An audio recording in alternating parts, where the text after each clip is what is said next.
नमस्कार। किताबें करती हैं बातें का एक और अंक लेकर मैं उपस्थित हूँ यहाँ पर।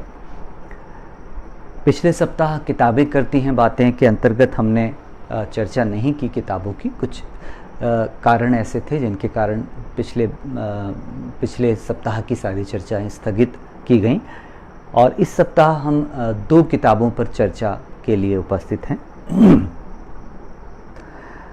किताबों पर चर्चा का ये जो क्रम है या जिस पुस्तक चर्चा के क्रम को हम लोग यहाँ लेकर चल रहे हैं, उसकी अगर बात करते हैं तो ये क्रम मैं पिछले 3 सालों से कर रहा हूँ। मनीषा कुलसेस जी, स्वागत है आपका। आप बिल्कुल पढ़ना ही पड़ेगी ये किताब जिसकी आज चर्चा हो रही है, उसको आपको पढ़ना ही पड़ेगा। वो मैं भी चर्चा में बताऊंगा कि ये किताब पढ़ना क्यों ज़रूरी है। सुधा ओम ढींगरा जी, आपका स्वागत है। और मैं ये बताना चाह रहा था कि इन दिनों जी सुधा जी स्वागत है। इन दिनों इस तरह की कई सारी पोस्ट देखने को आ रही हैं कि ये जो साहित्यकार लाइव कर रहे हैं और ये सब कर रहे हैं, ये क्यों कर रहे हैं। तो मैं बस केवल ये कहना चाहता हूँ कि एक ऐसा कठिन समय है जिस कठिन समय में हम सब लोग परेशान हैं, उलझे हुए हैं। और निश्चित रूप से ये जो समय है ये निराशा पैदा करता है, अवसाद पैदा करता है और बहुत सारी पीड़ाएं अंदर जन्म देता है। उनसे उभरने के लिए, उनसे बाहर निकलने के लिए अगर हम में से कुछ लोग इस तरह की कुछ कोशिशें कर रहे हैं तो मुझे नहीं लगता कि उसको लेकर इतना हंगामा मचाने की ज़रूरत है। खंडवा से शैलेंद्र शरण जी जुड़े हैं, उनका स्वागत है।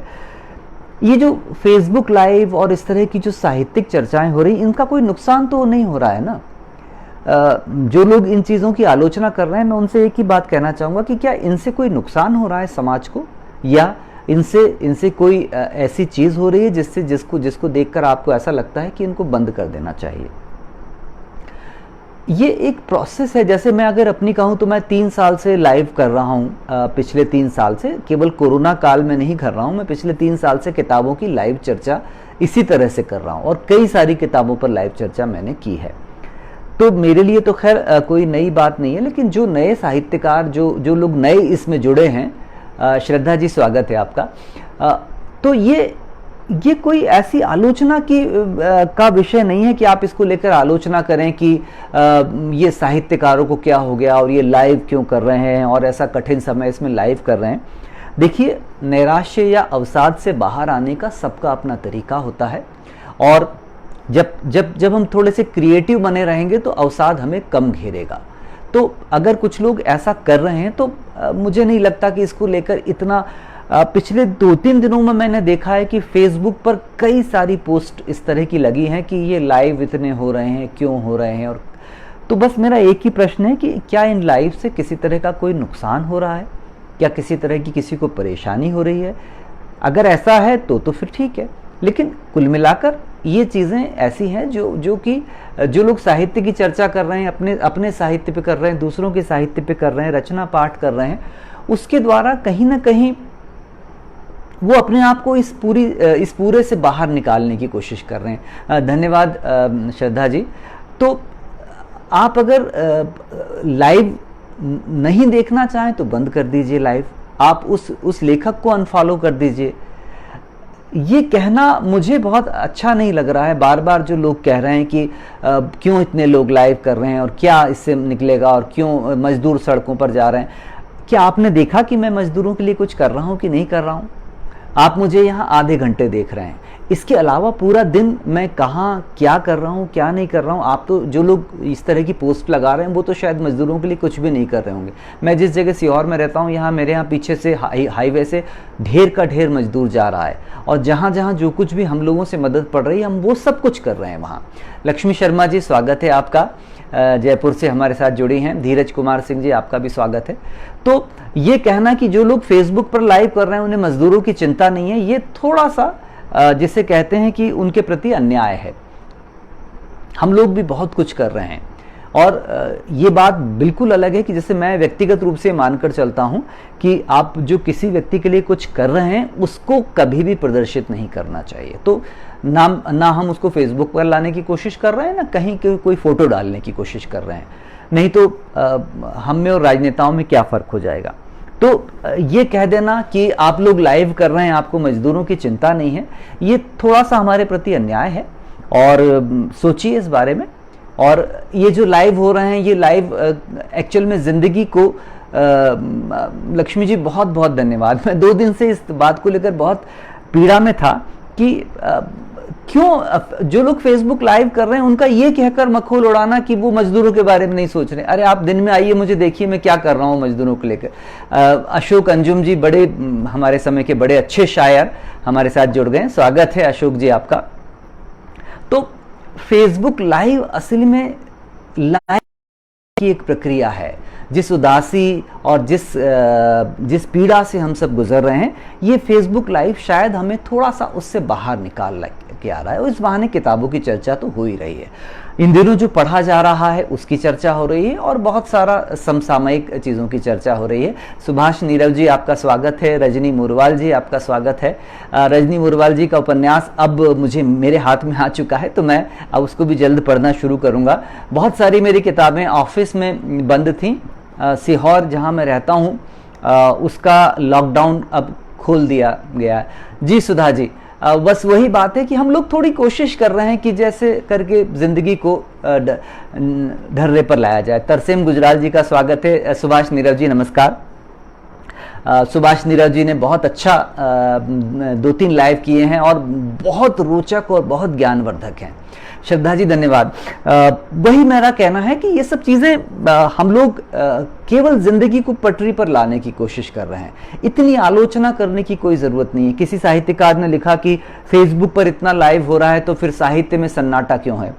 मुझे समझ में नहीं आया कि वो क्या कहना चाह रहे हैं। साहित्य में किस तरह के सन्नाटे की बात कर रहे हैं, मुझे समझ में नहीं आया। हो सकता है कि मेरी बुद्धि थोड़ी कम हो तो मैं शायद नहीं समझ पाया हूं, लेकिन ये सब भी एक हिस्सा है और इसको अब एक साहित्य का हिस्सा मानकर चलना चाहिए। तो ये तो प्रारंभिक चर्चा हो गई।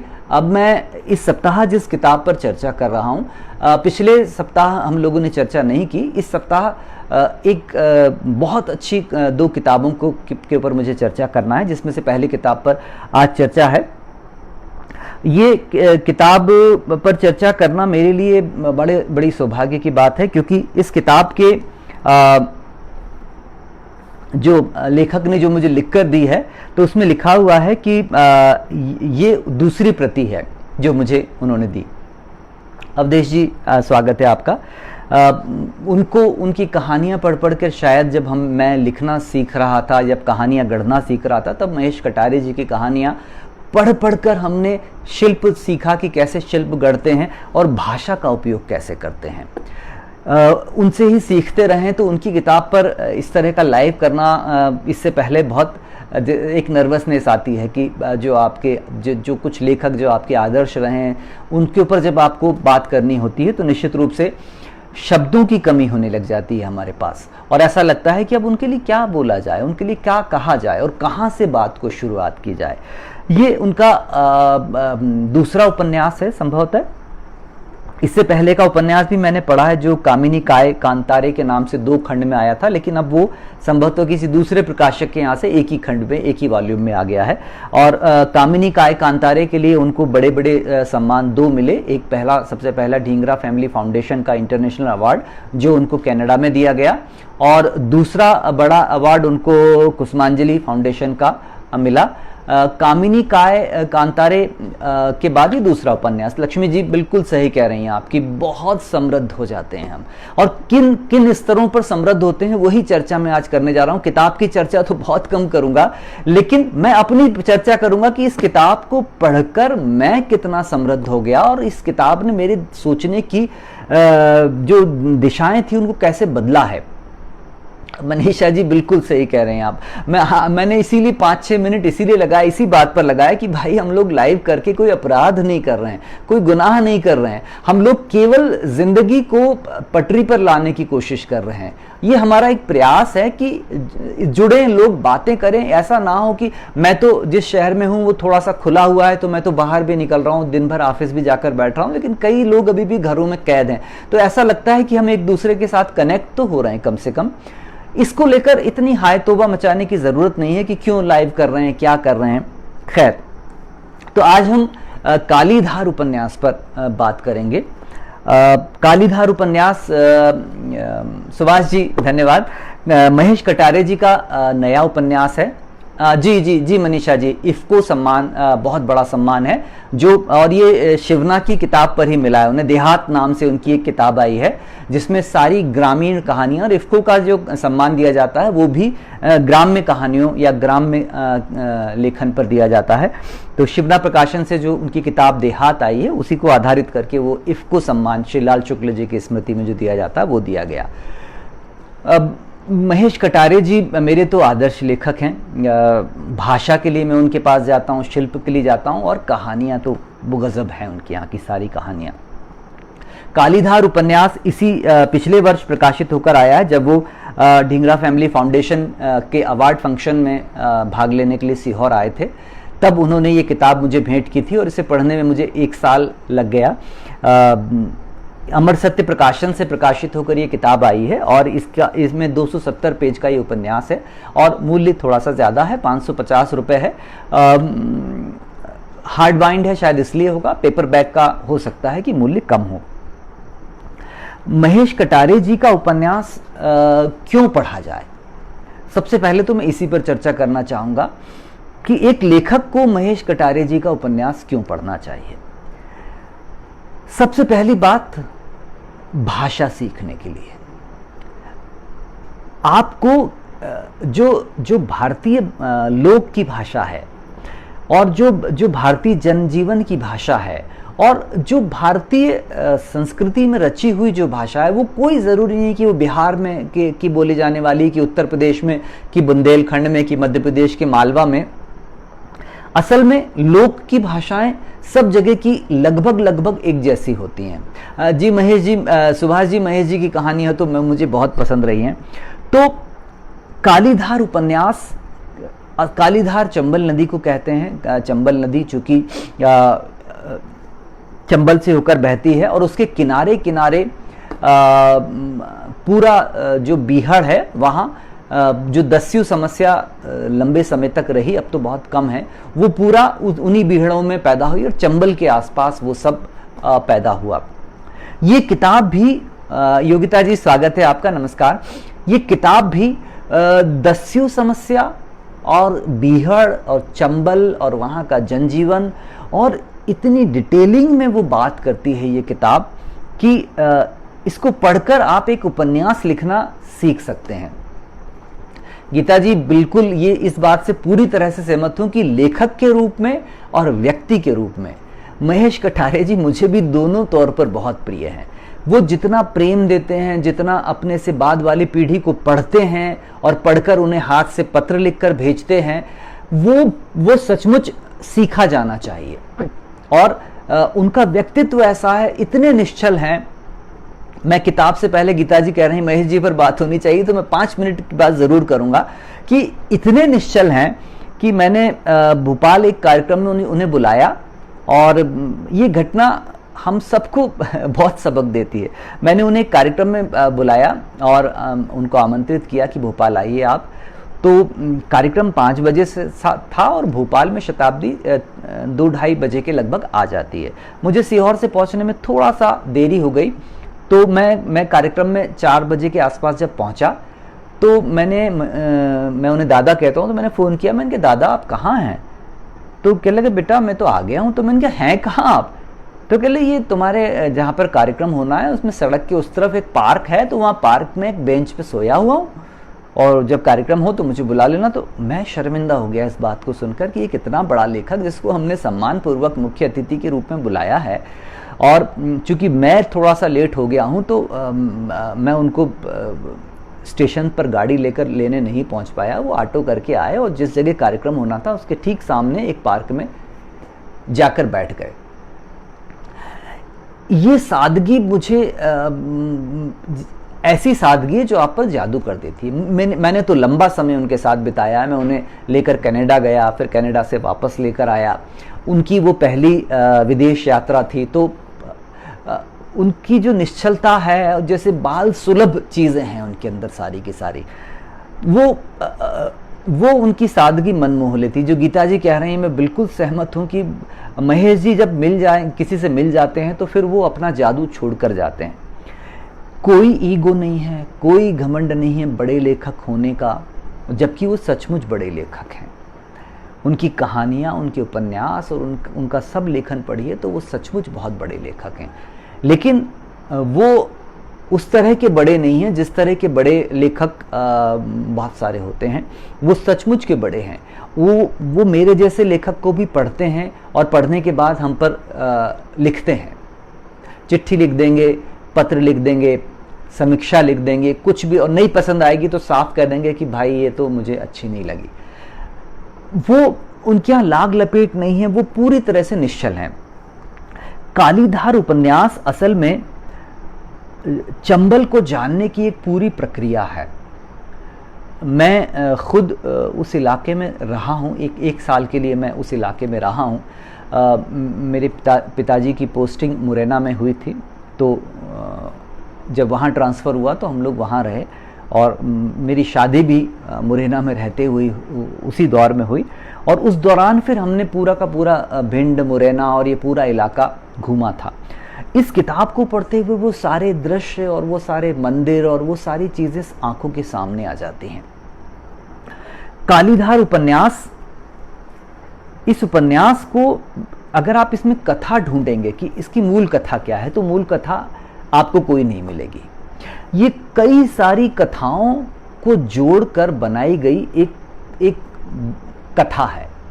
बहुत छोटी छोटी कहानियां हैं, लेकिन जो कौशल है इस उपन्यास में वो ये है कि बहुत सारी छोटी छोटी कहानियां आती हैं, जुड़ती हैं, लेकिन एक बिल्कुल पतली धार की तरह जो मूल कथा है वो भी चलती रहती है, उसी के साथ जुड़ती जाती हैं दूसरी कथाएं।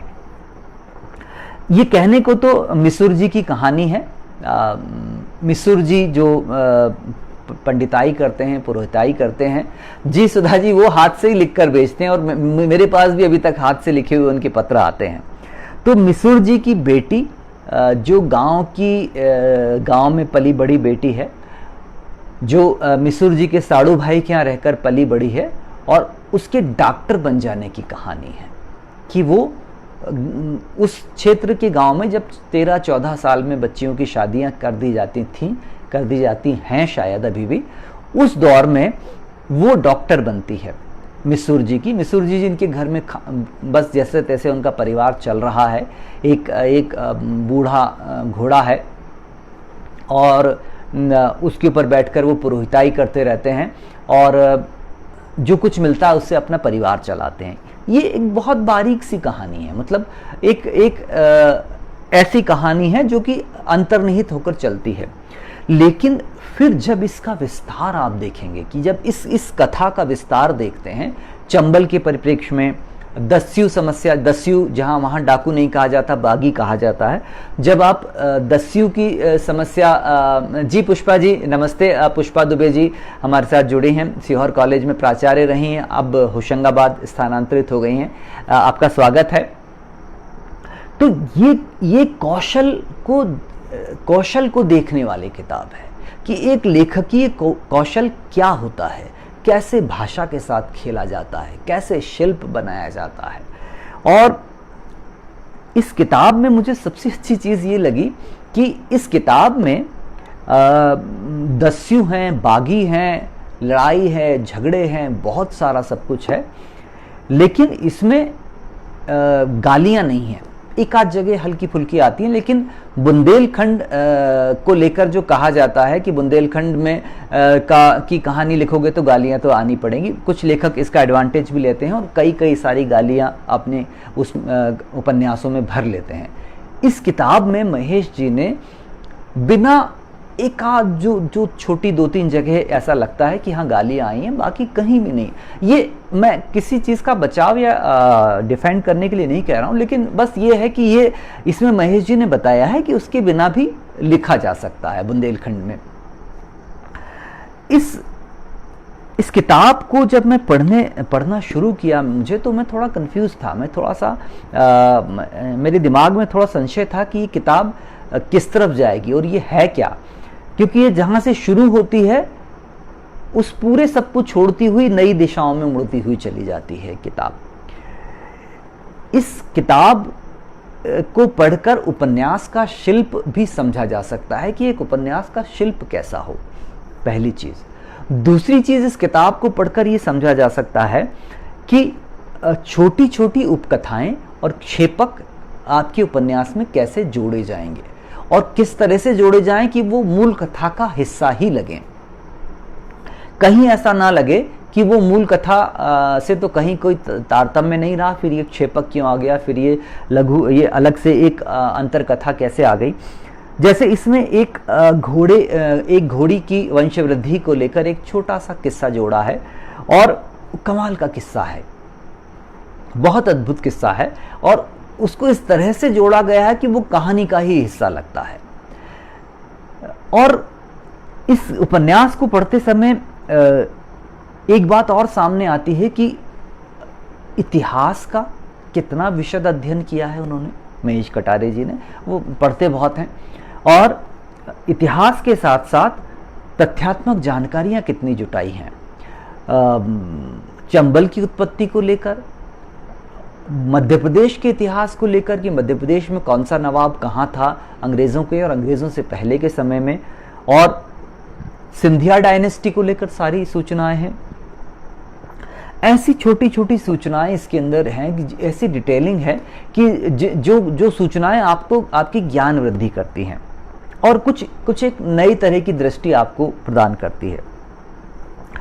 ये केवल मिसुर जी की बेटी विद्या के डॉक्टर विद्या बन जाने की कहानी नहीं है। ये पूरा चंबल इलाका है, जो भिंड, मुरैना, ग्वालियर, दतिया, ये कुछ जो ज़िले हैं, इन ज़िलों में दस्यु समस्या बहुत ज़्यादा इसलिए रही क्योंकि ये मध्य प्रदेश और उत्तर प्रदेश और राजस्थान की बॉर्डरें यहाँ पर सीमाएं आकर आपस में मिलती हैं। तो बागियों के लिए, दस्युओं के लिए ये आसान होता था कि वो यहाँ अपराध करके उत्तर प्रदेश या राजस्थान चले जाएं, या राजस्थान और उत्तर प्रदेश में अपराध करके यहाँ आ जाएं। तो ये उनके लिए थोड़ा सा आसान हुआ करता था, उसके कारण ये सारी की सारी समस्याएं रही हैं। इसमें आप बीहड़ों के चित्र देखिए, कि बीहड़ों के दृश्य देखिए कि बीहड़ होते क्या थे और बीहड़ में कैसे डाकू या बागी बनते थे, उस पूरे को देखिए। उन कैरेक्टर्स को देखिए जिन कैरेक्टर्स को महेश कटारे जी ने बनाया है। जैसे अम्मा ठाकुर या अमीना बेगम का कैरेक्टर है, जो विभाजन के बाद पाकिस्तान नहीं जाती हैं, भारत में रह जाती हैं और फिर चंबल किनारे चली आती हैं। और उनके बेटे नवाब ठाकुर का चरित्र देखिए, उसका कैरेक्टर देखिए, उसका पूरा शिल्प देखिए, और उस दौरान के हिंदू और मुसलमानों के बीच के संबंध देखिए। एक अकेली अम्मा ठाकुर नाम है लेकिन वो अमीना बेगम है। एक अकेली अम्मा ठाकुर अपने हौसले पर हिंदुओं की पूरी बस्ती में आकर रहने लग जाती हैं और पूरे लोग सब उनको सपोर्ट करते हैं, उनको बसने में मदद करते हैं। हालांकि वो लाव लश्कर के साथ आती हैं, वो नवाब के परिवार से होती हैं, तो वो पूरे लाव लश्कर के साथ आकर बसती हैं और वो गांव पूरा उनको अपना बना लेता है और उनको अम्मा ठाकुर का नाम देता है।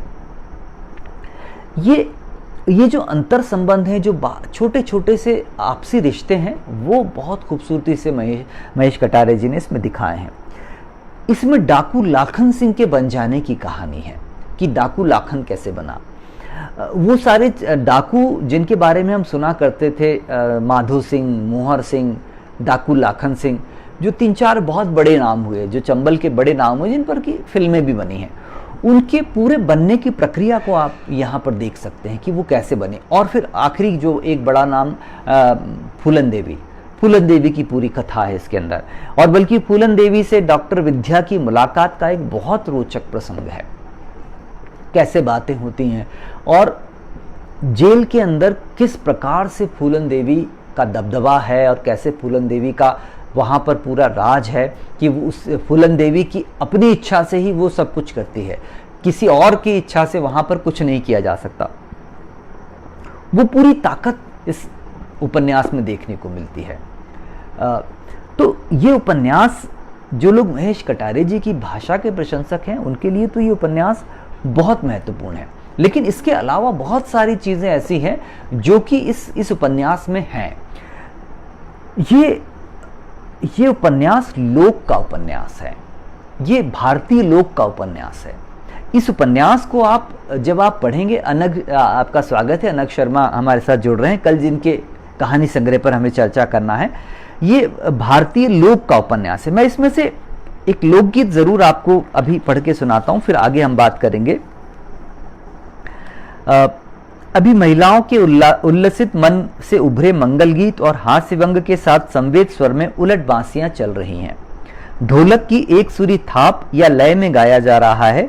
अंडुरिया में लगे पपीता, नीबरिया में आम, तुम्हारी सो गप्पी मेरो नाम, तुम्हारी सो गप्पी मेरा नाम। एक अचुंबो मैं सुनी आई, कोवा हरू ले जाए, बारे बीगा ज्योति के धरे कलेऊ कर जाए। एक अचंबो मैं सुनी आई, चिड़िया गोनो जाई, 12 मन के बिछिया पहने छुन्नक छुन्नक गाई।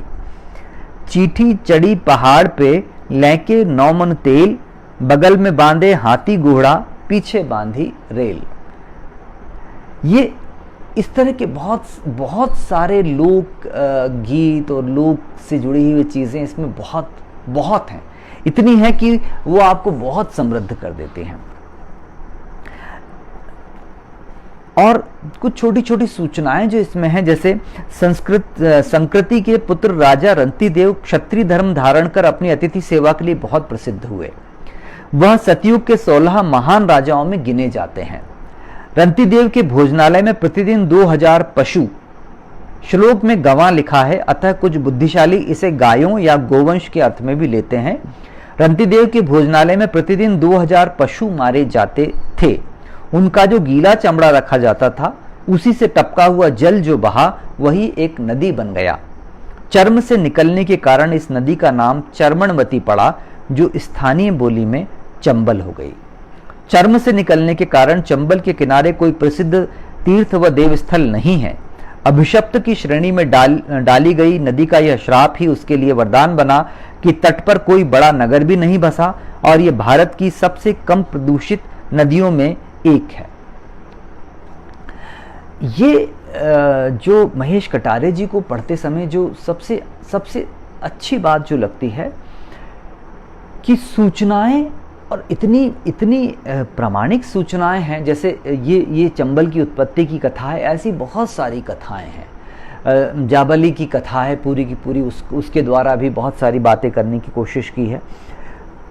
वो पूरा का पूरा जैसे कहते हैं कि ये उपन्यास आपको भिंड, मुरैना, दतिया, ग्वालियर उस पूरे इलाके की एक टूरिस्ट गाइड की तरह भी आपको लेकर चलता है। उस पूरे इलाके में वहाँ पर एक बहुत प्रसिद्ध मंदिर है ककन मठ, जिसका इसमें जिक्र आता है। शादी के बाद जब मैं घूमने गया तो मैंने उस मंदिर को भी देखा था। ककन मठ नाम का मंदिर है। आप लोग कभी उस इलाके में जाएं तो उस मंदिर को ज़रूर देख कर आइएगा। वो मंदिर केवल जैसे कोई बच्चे खेलते समय पत्थर एक के ऊपर एक जमा देते हैं, वैसे ही जमा कर, और बड़ा विशाल मंदिर है। और ऐसा है केवल कि पत्थर एक दूसरे के ऊपर रखे, कहीं कोई जोड़ नहीं। जैसे किसी बच्चे ने पत्थर उठा उठा के जमा दिए हैं और पूरा मंदिर बना दिया। उसके अंदर घुसने में मुझे तो डर लग रहा था कि ये कहीं पूरा का पूरा गिर ना जाए। उस ककन मठ का इसमें विवरण आता है। चंबल की धार, और चंबल कहाँ पतली हो जाती है, चंबल में कौन सी नदियाँ मिलती हैं, चंबल का यमुना में मिलना कहाँ होता है, वो सारी इस इतने अच्छे से उस पूरे इलाके की तस्वीर खींची है कि आप इसको पढ़ते समय फिर खो जाते हैं।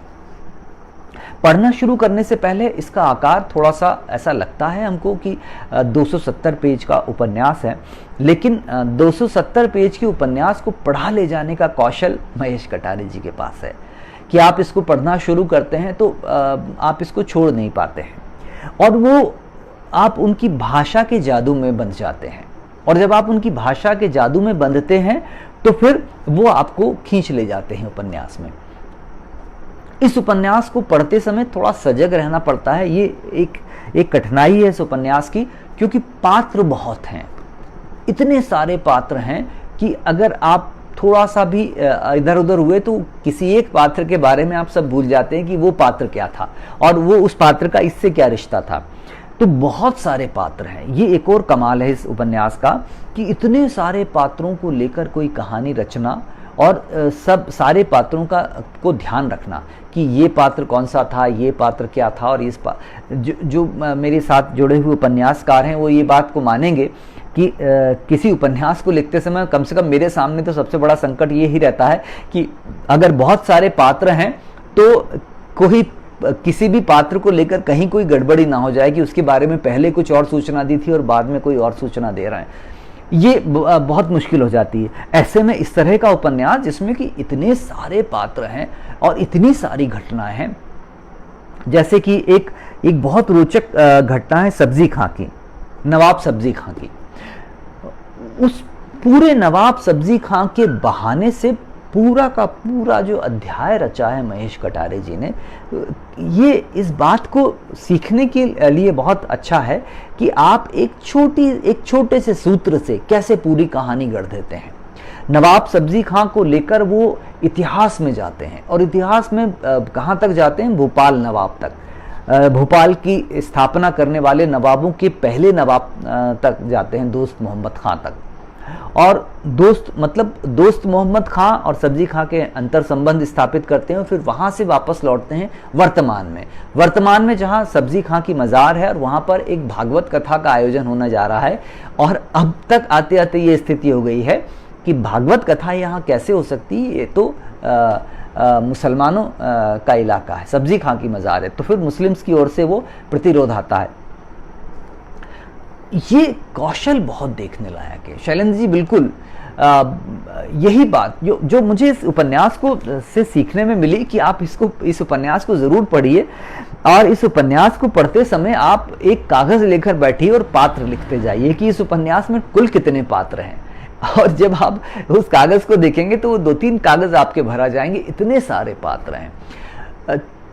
चोरी की कला पर कोई इतने मेहनत से 10-20-30 पेज लिखे हैं कि कोई जब चोर किसी घर में सेंध लगाने जाता है तो सेंध लगाने से पहले कैसे मुहूर्त निकालता है, चलता है तो किन चीज़ों की ध्यान रखता है, समय कौन सा होता है जब सेंध लगाना है, सबसे पक्की नींद किस समय होती है, और जब वो अपने बेटे को पहली बार ले जाता है तो क्या चीज़ें होती हैं। वो पूरी की पूरी चीज़ें बहुत कमाल हैं। बहुत कमाल इसलिए हैं क्योंकि वो इससे पहले मैंने कहीं और पढ़ने को नहीं देखी, जो वहीं से उपन्यास शुरू होता है कि वो चोरी करने गए हैं, अपने बेटे को पहली बार लेकर गया है, मुहूर्त निकलवा कर गया है और पहली बार सेंध लगा रहा है। सेंध के तरीके बता रहा है कि कैसे एक ईंट ढीली होगी, फिर वो एक ईंट बाहर आएगी, फिर उसके बाद कैसे दूसरी ईंटों के साथ में आप काम करना शुरू करेंगे। वो पूरी की पूरी एक चोर के घर से निकलने से घर वापस लौटने तक की पूरी प्रक्रिया को इतने अच्छे से समझाया है इसके अंदर कि ऐसा लगता है कि किसी चोर के साथ बैठकर महेश जी ने बात करके ये सारी सूचनाएं ली होंगी। और उसके बेटे को जिस तरह से वो सिखा रहा है चोरी करना, वो देखिए आप। समीर यादव जुड़ गए हैं। मैं समीर जी आपके विपरीत वालों की बात कर रहा हूं, आप पुलिस में हैं, मैं चोरी की बात कर रहा हूं, क्योंकि अभी इसमें महेश कटारे जी के उपन्यास में चोरों की कुशलता की बात आ रही है कि किस तरह से वो सेंध लगाना सिखाता है बेटे को, कैसे एक एक कंकड़ निकालकर बिना आवाज के गिराता है जमीन पर, और उसका बेटा बहुत बहुत बारीकी से उन सब चीजों को देख रहा है। उसको लेकर आप देखिए कि पूरा का पूरा ये 25-26 पेज उसके ऊपर लिखे गए हैं, लेकिन उसमें लेखक का कौशल ये है कि आप उसे पढ़ते हैं और उसको पढ़ते समय आप बंध जाते हैं। आपको ऐसा लगता है कि जहां सेंध मारी जा रही है आप वहीं खड़े हैं और आप देख रहे हैं कि कैसे सेंध मारी जा रही है। ये महेश कटारे जी के पास ये कुशलता है। भाषा तो उनके पास, मैं तो उन्हें भाषा का विश्वविद्यालय कहता हूँ कि भाषा तो उनके पास बहुत गजब है। वो पूरा लोक उठाकर चलते हैं अपनी भाषा में। वो हमेशा एक झोला डालकर चलते हैं। मैं उनसे अक्सर कहता हूँ कि आपके झोले में पूरा लोक भरा रहता है और भाषा भी इसी झोले में आपके साथ चलती है। मुझे याद पड़ता है कि मेरे लेखन की शुरुआत जब हो रही थी तब भोपाल में एक कार्यक्रम मैं किसी मित्र के साथ देखने चला गया था। तब तो मैं कुछ भी नहीं था उस दौरान, मतलब लेखन में कुछ नहीं था। तो मैं पीछे की किसी पंक्ति में बैठकर सुन रहा था। तो महेश कटारे जी भारत भवन में कहानी पाठ कर रहे थे और उन्होंने मुर्दा स्थगित का कहानी पाठ करा था। मैं कुछ जिसे कहते हैं जैसे कि आपके ऊपर कोई एक नशा तारी हो जाता है, ऐसा कुछ हो गया था उस कहानी को सुनकर। अद्भुत। आपने अगर महेश कटारे जी को कहानी पाठ करते हुए नहीं सुना है तो सुनिएगा ज़रूर। कहानी पाठ करना भी सीखा जा सकता है। धोती बांधकर और एक कुर्ता पहनकर घूमने फिरने वाला वो साधारण सा लेखक कितना प्रतिभा संपन्न है, इसकी आप कल्पना भी नहीं कर सकते। और ये किताब उसका एक नमूना है। इस किताब में इतना कुछ है कि इसको लेकर काफ़ी लंबी चर्चा की जा सकती है। इसके पात्रों को लेकर बहुत लंबी चर्चा की जा सकती है। इसकी भाषा को लेकर, इसके शिल्प को लेकर बहुत लंबी चर्चा की जा सकती है। लेकिन जो महेश कटारे जी को लेकर एक बात मैं हमेशा कहता हूं कि महेश कटारे जी किताबें अच्छी लिखते ज़रूर हैं, लेकिन उनकी किताबें बहुत अच्छी छप नहीं पाती हैं। मैं किसी प्रकाशक को लेकर कुछ ऐसा नहीं कहना चाहता हूं, लेकिन इस किताब का भी कवर पेज बिल्कुल इस किताब के अंदर के कंटेंट से कहीं भी मैच नहीं खाता है। और ये सब जो दिया गया है, मैं इसको यही समझता रहा कि ये कवर ऐसा बनाया क्यों गया, ये क्या है इसका, कहीं इसके अंदर ढूंढेंगे तो ऐसा कुछ भी नहीं मिलेगा। और बहुत ग्लॉसी सा एक बनाया है अमर सत्य प्रकाशन ने। तो अमर सत्य प्रकाशन से जुड़े हुए लोग जो हैं वो उनको ये ज़रूर कहना चाहूँगा कि जब महेश कटारे जी जैसा एक बहुत बड़ा लेखक आपके यहाँ आया हो अपनी किताब लेकर, तो उस किताब पर अतिरिक्त मेहनत करने की बहुत ज़रूरत होती है। और वो भी तब जब आपने इस किताब का मूल्य 550 रुपये रखा हो, तो पाठक के हाथ में जब किताब जाए तो उसे लगे कि उसके हाथ में 550 रुपये की किताब आई है। वो तो पढ़ते समय तो इस किताब के अंदर जो भाषा आप सीखते हैं, जो शैली आप सीखते हैं, जो कौशल आप सीखते हैं, जो उपन्यास लिखने की कला आप सीखते हैं, उसके आगे तो अगर 550 रुपये फिर बाद में बिल्कुल बेकार छोटे लगने लग जाते हैं कि 1000 रुपये देकर भी ऐसी किताब मिले तो वो कम है। लेकिन किसी बड़े लेखक की किताब या किसी भी लेखक की, मेरा तो ये कहना है कि कोई भी लेखक हो आपके यहाँ पर, सब पर आप अच्छे से मेहनत करें और कम से कम कवर पृष्ठों पर बहुत अच्छे से मेहनत होनी चाहिए। क्योंकि जब कोई किताब किसी स्टैंड पर रखी होती है बिक्री के लिए, तो सबसे पहली चीज़ जो आकर्षित करती है वो कवर होता है, और कवर के द्वारा ही पाठक उस किताब तक पहुंचता है और फिर उस किताब को खरीदता है। तो सबसे पहले आपको कवर पर बहुत मेहनत करनी चाहिए। इस किताब में एक और बात जो बहुत दिलचस्प है, जो लोग महेश कटारे जी को जानते हैं, मैं तो बहुत अच्छे से जानता हूं महेश कटारे जी को, महेश कटारे जी ने इसमें विद्या के कॉलेज का पूरा दृश्य खींचा है। महेश कटारे जी जो ग्रामीण क्षेत्र से आते हैं, जो किसान लेखक हैं, उन्होंने मेडिकल कॉलेज का पूरा चित्र खींच दिया है और इतनी कुशलता के साथ वो चित्र खींचा है कि आपको ऐसा लगता है कि ये किसी आज के दौर के किसी लेखक ने जिसको कॉलेजों में खूब आता जाता रहता, उसने वहाँ बैठकर इस चित्र को खींचा है। तो ये चुनौती स्वीकार करने की जो महेश कटारे जी में कला है, वो भी शायद हम लोगों को उनसे सीखने की ज़रूरत है। ये उपन्यास आपको बहुत समृद्ध करता हुआ गुजर जाता है। ये उपन्यास आपको कई स्तरों पर समृद्ध करते हुआ गुजरता है और डाकुओं की समस्या, बागियों की समस्या और जो उसके बाद जो ये जो पंचायती चुनाव के द्वारा जो राजनीति का प्रवेश अब गांव में हो रहा है वो है पूरा। इसको आप मानकर चलिए कि ये पिछले 150 से 200 सालों की कथा है। सुभाष जी बिल्कुल सही कह रहा हूँ, सही, आप मेरी बात से सहमत हैं, धन्यवाद इसके लिए। आप तो समझते होंगे कि किसी भी, अब देखिए ये बहुत महत्वपूर्ण किताब है और इसका ये कवर मैं आपको दिखा रहा हूँ, मुझे खुद ही समझ में नहीं आ रहा कि ये कवर ऐसा क्यों बनाया गया, और इन चीज़ों पर बहुत ध्यान दिए जाने की ज़रूरत है।